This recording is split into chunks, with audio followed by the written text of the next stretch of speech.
Hello and welcome friends. I'm Smitha and in today's video we're going to explore watercolor lettering.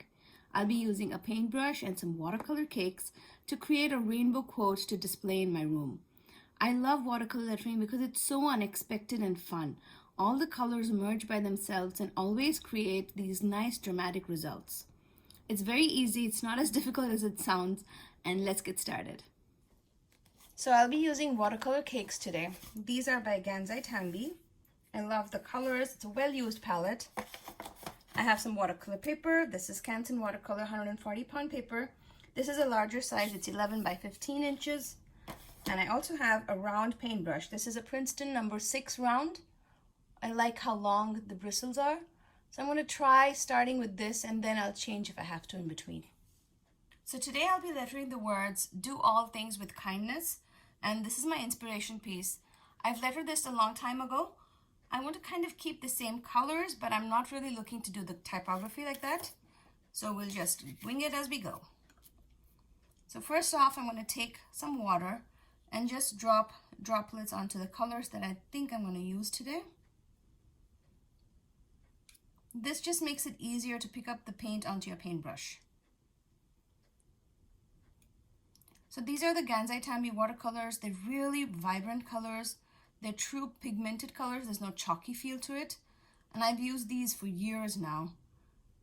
I bought this for myself on my birthday, I think 4 or 5 or 6 years ago. And I've never looked back. This is one of my first watercolor sets. And I really enjoyed it. So I'll start by picking up some purple. I'm just moving my paintbrush back and forth. There's some water, not a lot of water on my paintbrush. And then I'm going to try to look at the center and start lettering. You want to go slowly, and then when you have a downstroke, you just let the paintbrush move by pressing it down further. And when you go up, you just leave all of that pressure. I don't have enough paint, so I'm going to dip in the water, pick up a little bit more, and then a complete downstroke. Thinner upstroke. Beautiful. I like this paintbrush, definitely recommend it. This is a number 6 script paintbrush and I'll link it in the description box. And it's a very nice quality brush. All of the Princeton brushes are really nice and worth the money. So I'm just picking up some red. I splashed it somewhere. Okay. And when I paint with the red, I want to touch into the purple so the purple can bleed into the red. That's the main reason I'm doing the watercolor lettering, so that all the colors can blend by themselves.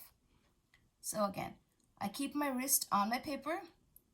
My paintbrush, I just use the tip first to start my O, and then when I'm going down, I press down. I let it touch into the purple color. Lesser pressure. I'm going up, very little pressure. Less pressure again, and then just give a fancy swirl at the end. I'm going to add some of my red into the purple there so that they bleed into each other. I love the bleeds.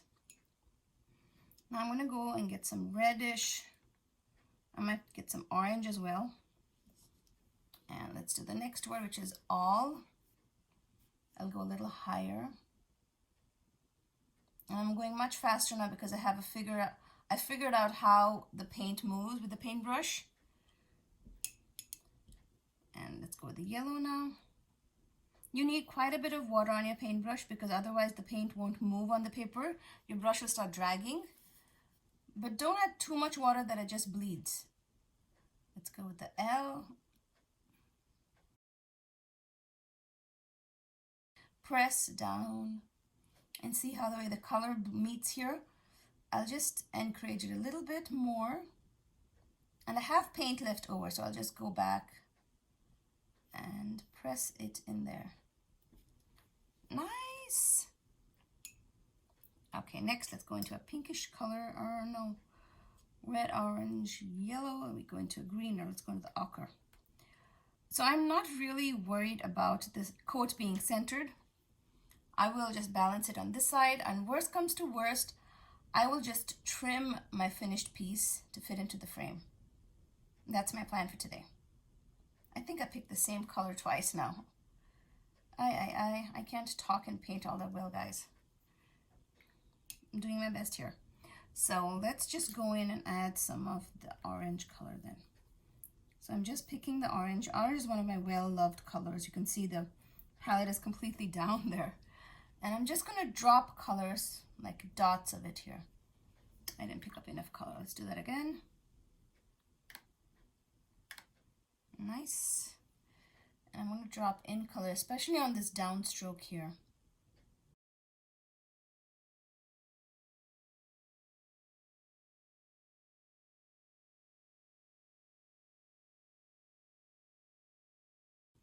I think this could be a little more red, so I'll drop a little bit of red into that. And that's the fun of watercolor lettering. You can always go back and add more color. You can also add water if you want. I would be careful while adding water. You don't want it to become too watery. And again, you don't want to do what I just did. That's fiddling with the color. Let the color just melt, mix into everything by itself. Okay, let's go on. So yellow, now let's go to green. I'm more of a true rainbow colorist nowadays, so I like to go in rainbow order. Let's pick up the green and we'll do the things over here.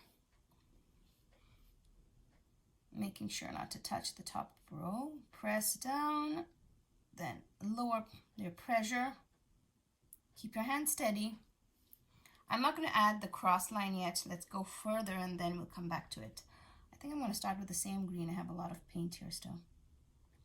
I want to make sure to touch this to the first word. Just evening out my line here.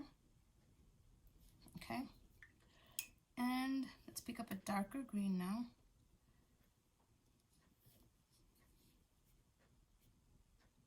And finish our H. I think it needs to go a little lower.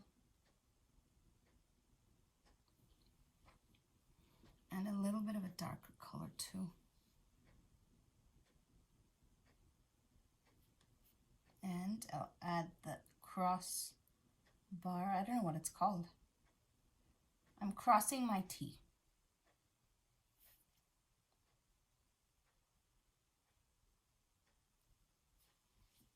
There you go. I'm washing my paintbrush, but I have a little bit of the color, some water. I'm just going to go over this area. I feel like it's very splotchy. Make the color a little even here. And over here. Much better. All right, let's move on to another green. There are a lot of greens in this palette. And add the I. And dot it. If you are scared of brush lettering, make sure you check out my brush lettering series. I have a lot of brush lettering worksheets that you can download on my blog. Start there, just keep practicing. Don't get daunted. This is a very simple skill. It's like riding a bicycle. It takes time to figure it out. And once you do, you can enjoy it in so many different ways. I love this aqua. I don't have enough paint on my brush. I have to stop mid-stroke there. Okay. Kind of want to fiddle with this. I should resist. Do all things. I need a G now. Let's go to the blue. Ooh, that's a vibrant blue. I don't think I want this one. I mix my paint on the palette, I know. It happens to the best of us. Go up. I really don't have enough paint to finish the large G. So clean my paintbrush, pick up the next color. And because I already dropped a few drops of water, you can see the color nicely. And you can pick it up much more easily. So when it comes to this downstroke, I just stop mid-stroke because I want to add the word width over here. And then I want to add the rest of the G. So I'm actually going to pause this G over here. We will come back and finish this word in a hot minute. So I'll clean my paintbrush. And what I want here, it'll be purple then. And let's write the words. Let's see, that'll go over there. So I probably can get here. Lowercase, uppercase, but tiny in size.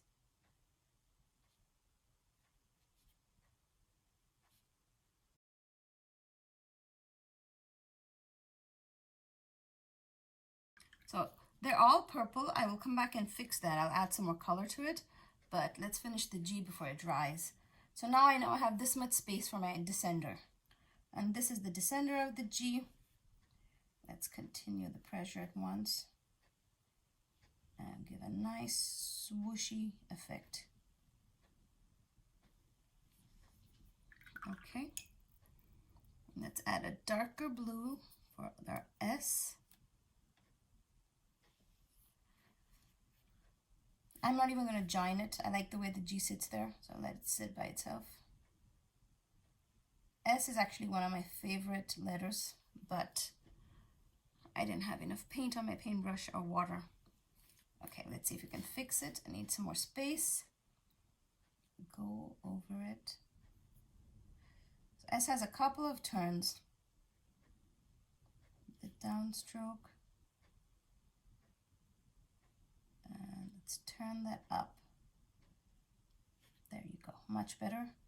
Still needs a little bit of help. Let's neaten those lines. And I want my downstroke to be a little more thicker. You want to see the G in the other letters. The S kind of got skinny by the time I finished with it. So let's just go in and add some more drama to it.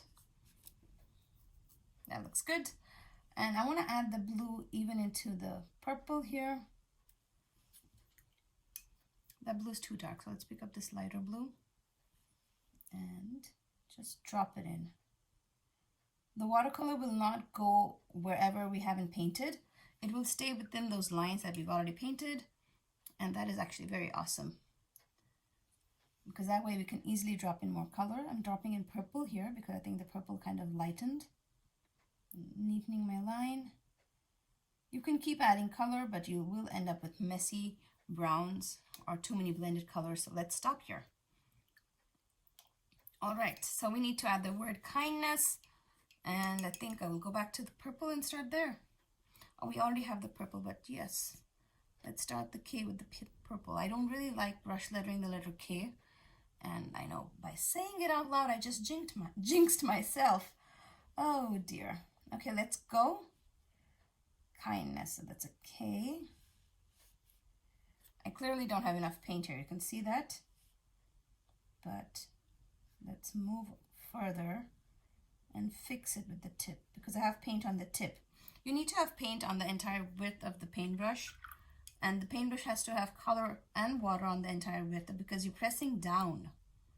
And when you press down, you really want to see all of it. So let me fix that. Kindness, K. I picked up red here.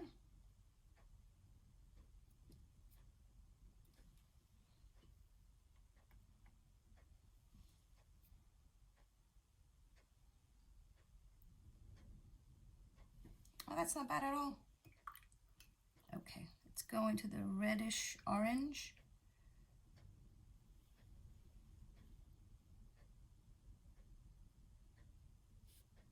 Dot my eye. And let's go into the yellow ochre. I really like the yellow ochre. I dirtied that up. Sorry, yellow ochre. Let's go to N and N. Okay, so I probably can do another yellowish orange. Let's do this guy here. And just start the D.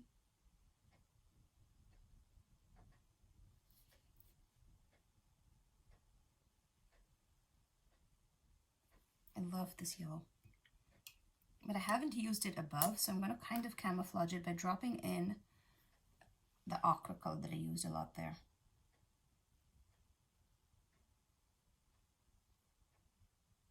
So this is already kind of semi-dried, and I really don't want to go in and drop any more color in it.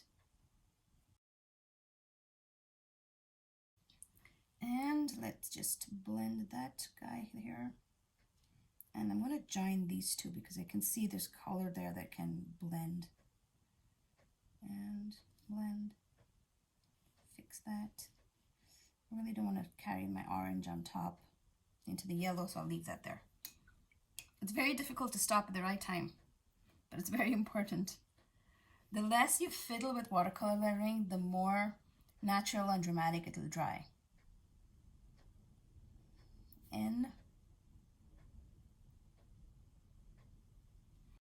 And we need a darker green for the ESS now. Okay, so we have 3 more letters and we don't have all that much space, so these letters are going to be smushed closer.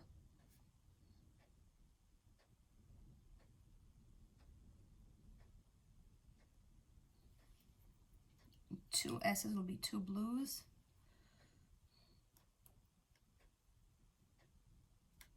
So the thing about 2 S's is you can join them to look like one double letter. So let's do that.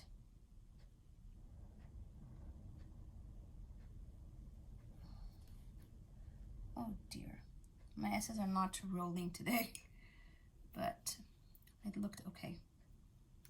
And my final blue, I don't have enough color. So if you can see with my paintbrush, I'm kind of rubbing the entire width of the bristles down. So I want paint to be loaded from this tip till the bottom. I should have told it before, sorry guys. Sometimes I realize what I'm doing only when I catch myself doing it repeatedly.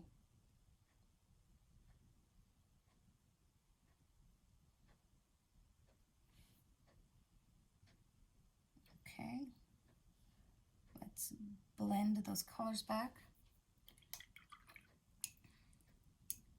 So I don't want to touch these 2 colors, right? Because I like the way the lines have stopped, but I will just drop the color in so that there's a hint of each color into the previous color. This not only gives a nice blended look, but also adds this variation and interest to the letter. I mean, otherwise you could just type something in Photoshop. You can't get these kind of color bleeds in Photoshop. This guy's not blending there, it's just sitting. Okay.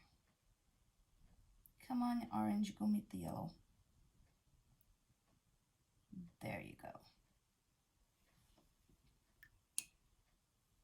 This is a kind of dry area, so I'll try to move the color. Again, when you move colors, you're adding more water or more pigment, and you always are taking a risk. Let's touch that one a little bit, add a little bit of the green into that, neaten this line, and I think that's about it. Do all things with kindness. I have a couple of paint marks, and I will just erase it with the sand eraser once this is completely dried.